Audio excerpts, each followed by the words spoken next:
strong start, and you love the reaction from Marcus Rashford in particular, Christian Eriksen, and then they conceded, and the wheels fell off the bus. And it's poor defending, it's poor transition. The midfielders that he's talked about with Casemiro and Eriksen don't cover enough ground, and you just feel the confidence within the group just sink. Why are you talking funny? You got mint in your mouth? Mm-hmm. I thought you were worried about United and Ten Hag, that's why. I thought you were picking your words very carefully, Chuck. Too carefully. He was much more emotional when United drew Twente. Now they drew Porto. Ten Hag seemed to be more hot than ever 30 minutes ago. And he came in, he's talking about, he just... Last week, Manchester United were rubbish. That's what he said at the final whistle. And this now year, he's just trying They're still rubbish! There we go, he took it. They're still rubbish! Guess what? They are who we thought they were. They went up 2-0, and you thought, okay, yeah. But were you convinced that it was going to stay that way? No. For me, you're getting more of the same. Nothing is really changing. I just think, to add to Charlie's point, for me, Poppy, that performance still leaves more questions than answers. You're 2-0 up, away from home, Porto, European nights, it's always difficult to get a result away from home. When you go 2-0 up, you've got to be a lot more wiser. There's no excuse. They've got so many experienced players, Champions League winners in that team to see out the game. They gave away 2 very poor goals defensively, where it leaves questions about these players and their ability to still play for Manchester United.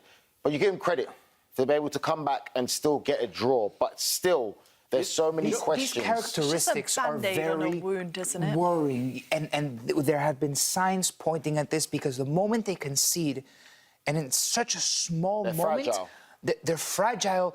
It feels like someone is shaking the earth under them. They can't find their bearings, and they can't find that peace, that tranquility to say, we're Manchester United. We just went up 2 goals. We can control this game. They don't know how to stop that wave of momentum because of the energy and the context that's surrounding Manchester United at the moment.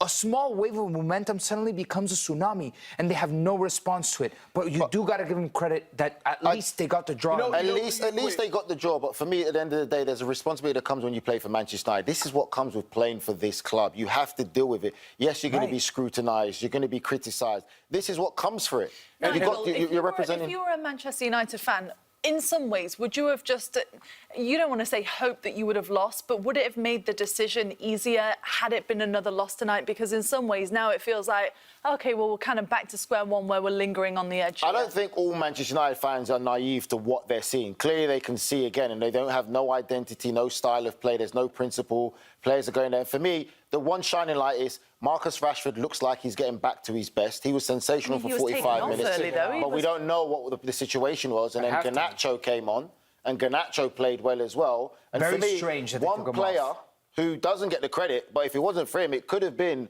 a clear and easy win for Porto today, is Onana. Agree. Onana was sensational in goal, and he has been for many weeks recently. What's ironic is Ten Hag went out and got De Ligt, went out and got Mazraoui.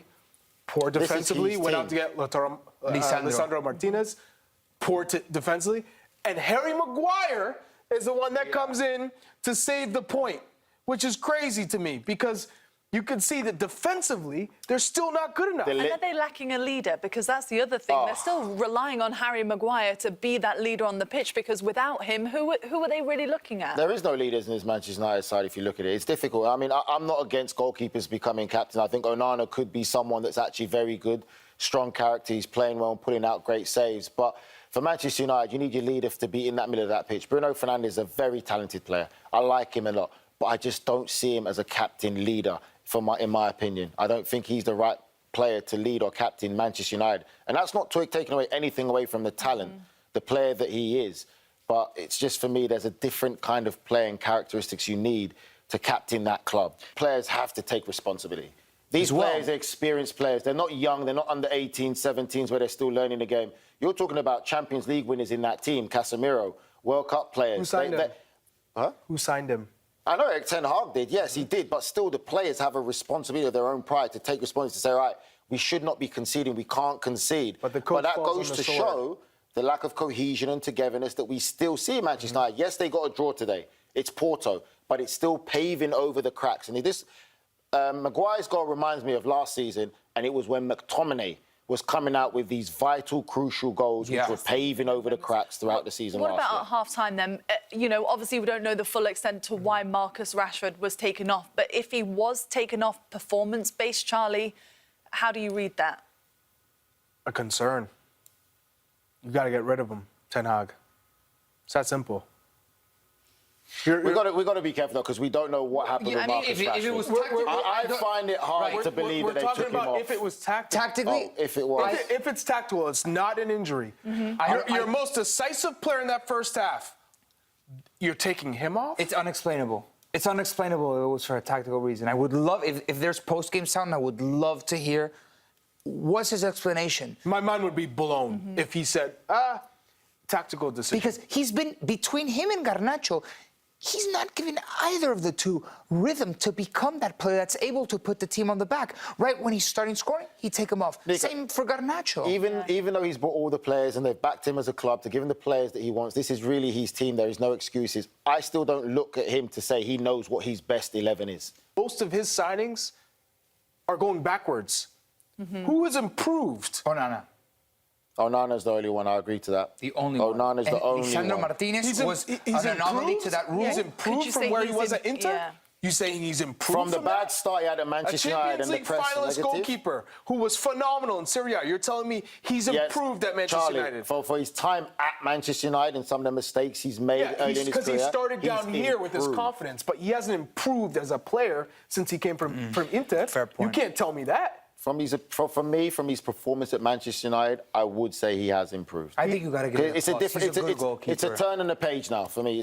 He's a Champions League finalist at Inter. He was I know. I get it. I get it. I get it. I He was get what you're incredible with saying. Inter, wasn't he? What about Harry Maguire then? Because it feels like, I mean, he is Mr. Reliable, isn't he, in some ways, for He's this got to be Manchester frustrated. United team? He's got to be frustrated. From the Manchester United captain to the arm man being taken off him, he's coming on now. He's not a regular starter. And he comes on and gets that goal to the equaliser. He's got to be frustrated. You know, it's hard to be in that situation as a player.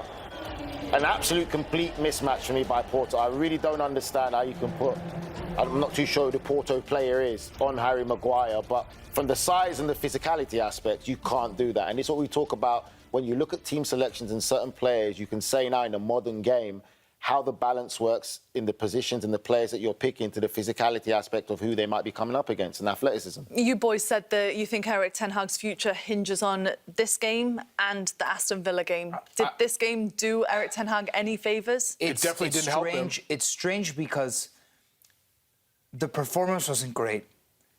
But they didn't lose. Right. But they didn't lose at the end of the day because you go into a game at Villa at the weekend that if you don't win, I think it could be the final straw. It would have been much worse. Might Harry Maguire have given this guy a little bit of more oxygen to see more games through? I don't know, but I think originally that was the mistake from the leadership at Manchester United because it was a results-driven decision. It felt like at the FA Cup, despite the forms in which you arrived at the FA Cup, despite the manners in which your games were played, it did feel like based off of one result where you beat Manchester City, they decided to go with him or to go in a new direction. And they decided for the former. So now again, are you going to base a decision off of a result because you didn't lose?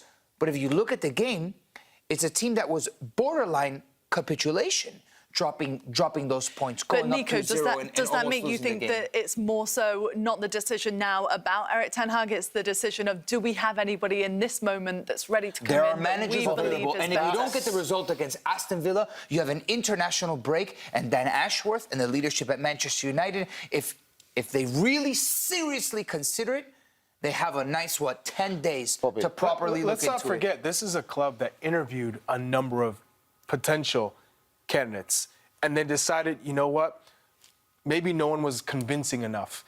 Ten Hag wins the FA Cup and they say, all right, Well, they told him. we're going to go with him, right? I just don't think they were fully behind Ten Hag. That's why they were interviewing other candidates. That's why they were talking to other candidates. Is he your favourite candidate, obviously, now to carry on? Who would you bring in if you were Manchester why United? continue when you know this is what you're getting. And I agree with Nico. It's not about one particular game. Not one match. So who would but you it's bring been in? a number of matches that have pointed It's like, down. I think it would be so ridiculous to say Harry Maguire saved Erik ten Hag. No. That's so myopic. That's not a macro vision. You're looking at one thing in one moment. Listen, the writing's on the wall. The performances have not been good enough. There's a lot of questions. Erik ten Hag is running out of time. What about For the me, names then, Nigel? Give me a the name. names, I will not... Listen, there's so many names out there. It depends on the direction the club wants to go in. We can all have this conversation. Who would you like to see? There are a number of names. Thomas Tuchel is available if you wanted to do that, but we know his style. Is that what Manchester wants to do? If you want to go Englishman, Eddie Howe, who's at Newcastle. Okay, maybe you want to be a little bit more aggressive, bring somebody back. De Zerbi, who's been killing it at Marseille. Is that someone you'd want to go entertain? But Let me tell you the favourites. Ruud van Nistelrooy then and Gareth Southgate are the two that are rumoured to come in. Is the main one Look, that I would say. they tried a club legend already. Yes, and it didn't work. That experiment they didn't finished work for second in the Solskjaer. Premier League, better than anything Ten Hag has done. They've gone for the Dutch manager, go for a more systematical approach, someone who was at a team with an academy, with an ideology, similarly to what Liverpool did with Arne Slot. Again, it's very difficult to see the future because who knew that Ten Hag was going to be poor? Because his Ajax team was really good. They got to a Champions League semi-final on the doorstep of a freaking final with Ajax. That would have been incredible. And hats off to him to do that. Why not take a risk with Erik ten Hag? Ultimately, it didn't work out. Look at Arne Slot. It's almost the same. You were criticizing Liverpool going for Arne Slot, and now they're top of the league. Yeah. Right? So you got to get it right. And repeatedly, they've got it wrong. They've gone for Mourinho, like... So who do you think then, very quickly, if you all had to give a name, give me a name? I would have said the one person that would suit Manchester United for what they want to do for the foundation stability and rebuilding purposes, Pochettino would have been a good candidate. Well, he's not available now, so give me a different one. Money talks, right? These managers He's not sign going to leave the contracts. US. don't be silly. On American TV, Don't you be say He's that? not gonna don't leave be the silly. US, I just said Nigel. Pochettino would have been a good candidate So for it. no ideas then. Hold on a second. You don't think clubs can go and get managers from other clubs? Okay. If they wanted someone, they can get someone. Do not be fooled. So you would put committed. Pochettino in then. Okay, the Charlie, biggest who club would in you world bring in? football. Very quickly. Yeah. Zidane. Okay, Nico. Anyone? Quick. Guy hasn't, no. I got to think about it. Like, I'm not Dan Ashworth. I'm not making that call. right, They well- got to get it right, though.